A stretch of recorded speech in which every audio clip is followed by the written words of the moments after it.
अपने Islamic propaganda के लिए कुख्यात साइमा रेडियो जॉकी एक ट्वीट करती है और वो कहती है कि एक इस्लामिक देश के अंदर गणपति ले जा रही एक महिला को वहां के लोगों ने टच तक नहीं किया, बल्कि उसको वो प्यार से निहार रहे थे। जबकि हिंदुस्तान में हम चिकन तक भी कैरी नहीं कर सकते, यहाँ मुसलमानों को मारा और पीटा जाता है। ये प्रोपेगेंडा होता है उन कुबुद्धि जीवियों के द्वारा हिंदू को ब्रेन वॉश करने के लिए, जिनको हिंदू अच्छा मानते हैं। रेडियो जॉकी रात को आती है, प्यारी बातें करती है और अच्छे गाने सुनवाती है, और हिंदू भी इस प्रोपेगेंडा, इस ब्रेन वॉशिंग के कार्यक्रम में शामिल होकर अपने ही हिंदुओं को गाली देने लग जाते हैं। और ये हर एक लेवल पर होता है, कोई रेडियो जॉकी हो, चाहे वीडियो जॉकी हो, चाहे वो डायरेक्टर, प्रोड्यूसर या एक्टर हो, चाहे फिर वो सामान्य सा सामाजिक कार्यकर्ता या फिर नेता हो।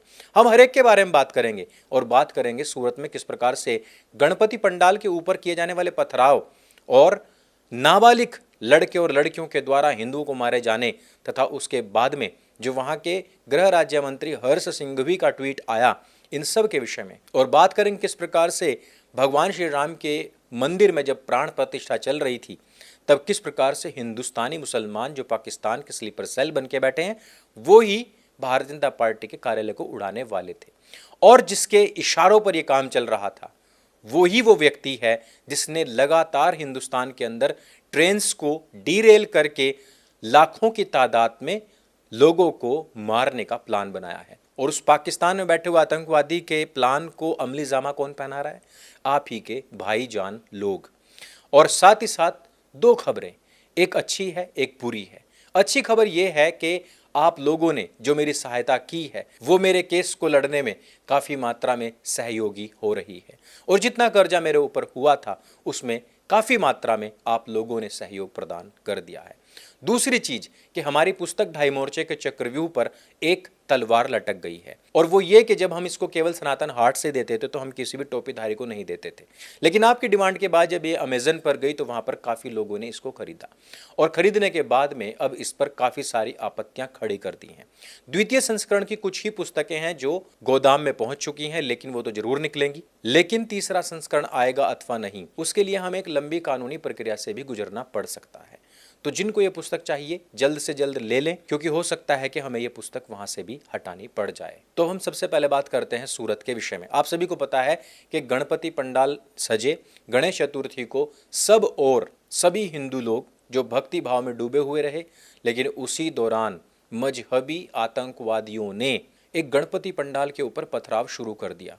और जिन चीज़ों से ध्यान हटाने के लिए साइमा इस प्रकार के ट्वीट करती है, उसी दौरान मुजफ्फरनगर में एक हिंदू बेटी के साथ में दुष्कर्म कर ले जाता है, और उसी दौरान ट्रेन्स को भी डीरेल करने के लिए पटरियों पर सिलेंडर रख दिया जाता है, और उसी दौरान रामेश्वरम कैफे के अंदर बॉम्ब ब्लास्ट करने वाले आतंकवादियों ने ये बात भी स्वीकार की कि वो लोग 21 जनवरी 2024 को जब श्री राम मंदिर प्राण प्रतिष्ठा हो रही थी, एक बड़ी भारी मात्रा में विस्फोटक सामग्री लेकर भारतीय जनता पार्टी कार्यालय में घुसने वाले थे। और रामेश्वरम कैफे के अंदर जो बॉम्ब ब्लास्ट हुआ था वो एक भारतीय मुसलमान के प्लान के बाद हुआ था। इस भारतीय मुसलमान का नाम है फरहतुल्लाह गौरी, जिसने 3 मिनट का एक वीडियो टेलीग्राम पर मुसलमानों को प्रेषित किया और उसमें कहा कि अब वक्त आ गया है कि हमारा पूरा का पूरा इंडियन स्लीपर सेल अब जागृत हो जाए और जगह जगह पर ट्रेन्स को डीरेल करके पलटने में हमारा सहयोग करे। यानी कि इस प्रकार का आतंकवाद कि जिससे कि हल्दी लगे ना फिट करी और लाखों की तादाद में हिंदू मारे भी जाएं। लेकिन साइमा को लगता है कि हिंदुस्तान में चिकन कैरी करना आसान नहीं है। ये वही साइमा और उसकी मंडली है जो आए दिन ट्विटर पर बताते हैं कि हमने आज चिकन या मटन में क्या खाया, लेकिन ये लोग भारत में डरे हुए हैं। सूरत की सूरत देखिए कि वहां पर लगातार बीजेपी की गवर्नमेंट है, आरएसएस सबसे ज़्यादा एक्टिव वहीं पर है, और इस बार जो मैंडेट भाजपा को मिला है वो बहुत ही ज़बरदस्त है। गुजरात की सरकार ने भी उत्तर प्रदेश की ही रणनीति पर चलते हुए बुलडोजर एक्शन स्टार्ट कर दिया है, लेकिन उसके बावजूद भी हिंदुओं के धार्मिक पंडालों पर इस प्रकार से पथराव किया जाना उन लोगों की तैयारी को दर्शाता और बताता है। जिस प्रकार से नाबालिग बच्चे और बच्चियां हिंदुओं के धार्मिक कार्यक्रमों में थूकते हैं, मांस फेंकते हैं या फिर पत्थरबाजी करते हैं, उससे पता लग जाता है कि उनका आत्मविश्वास किस लेवल पर बढ़ा हुआ है। जो 2047 तक हिंदुस्तान को पाकिस्तान या कहिए कि एक इस्लामिक राष्ट्र बनाने की तैयारियां चल रही हैं, वो अब इनके दिमाग और जहन में ओवरलोड हो चुकी हैं। यहाँ गुजरात में भी क्रिया की प्रतिक्रिया हुई और जितने भी अपराधी लोग थे उन सब के घरों पर भी बुलडोजर चलाया गया। लेकिन उसके बाद में इस्लामिक गिरोह बाहर निकलकर कहता है कि हिंदू और मुसलमानों के बीच में थोड़ी सी एक झड़प हुई थी और झड़प के बाद में सिर्फ मुसलमानों के घर ढहा दिए गए।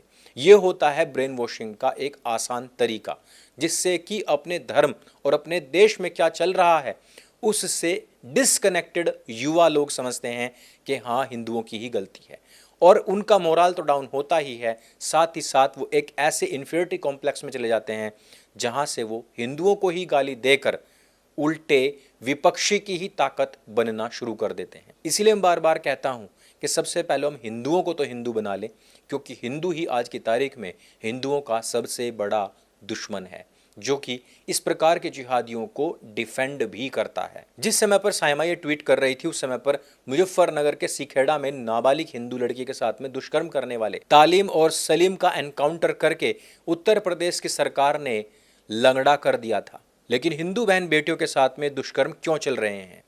क्या हिंदुस्तान का मुसलमान वास्तव में डरा हुआ है? 26 जनवरी सन 2018 को चंदन गुप्ता को तिरंगा फहराने के जुर्म में कुछ मुस्लिम लोग जान से मार देते हैं और उस लड़के का केस लड़ रही मोहिनी तोमर को वही लोग मिलकर अब जान से मार देते हैं।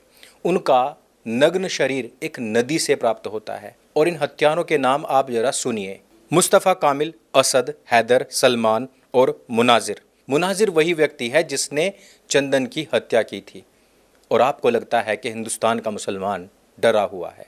केजरीवाल का चेला, दिल्ली प्रदूषण नियंत्रण बोर्ड का चेयरपर्सन आरिफ खान करोड़ों की रिश्वत के साथ में पकड़ा जाता है, तो क्या आपको लगता है कि हिंदुस्तान का मुसलमान वास्तव में डरा हुआ है? हिंदू बहन बेटियों के साथ में दुष्कर्म का प्रयास करने वाले तौसीन और शालिम पकड़े जाते हैं, इनका भी एनकाउंटर कर दिया जाता है, लेकिन क्या वास्तव में हिंदुस्तान का मुसलमान डरा हुआ है? रामेश्वरम कैफे को बम से उड़ा दिया जाता है और आपको लगता है कि हिंदुस्तान का मुसलमान डरा हुआ है। वो लोग कहते हैं कि हम मंदिरों को तोड़ देंगे, इनको अपने बम से उड़ा देंगे, और आपको लगता है कि हिंदुस्तान का मुसलमान डरा हुआ है। वो कहते हैं कि हम प्रधानमंत्री के कार्यालय को ही उड़ा देंगे, लेकिन आपको लगता है कि हिंदुस्तान का मुसलमान डरा हुआ है।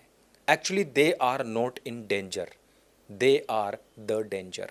अगर आप या आपके घर से कोई भी इस प्रकार के इन्फीरियरिटी कॉम्प्लेक्स में हो और जिनको लगता है कि इनका प्रोपेगेंडा बिल्कुल सही चल रहा है, तो वो हमारी पुस्तक ढाई मोर्चे का चक्रव्यूह अवश्य पढ़ लें।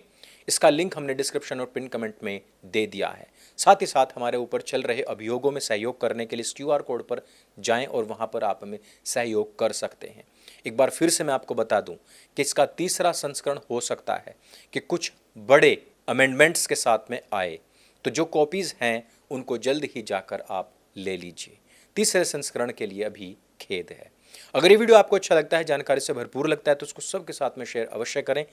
भाईचारे के इस वहम से बाहर निकलें और अपने भाई जानों पर बेहद ज़्यादा यकीन करना भी बंद करें। मेरे संग बोले सत्य सनातन वैदिक धर्म की जय। जय हिंद, वंदे मातरम।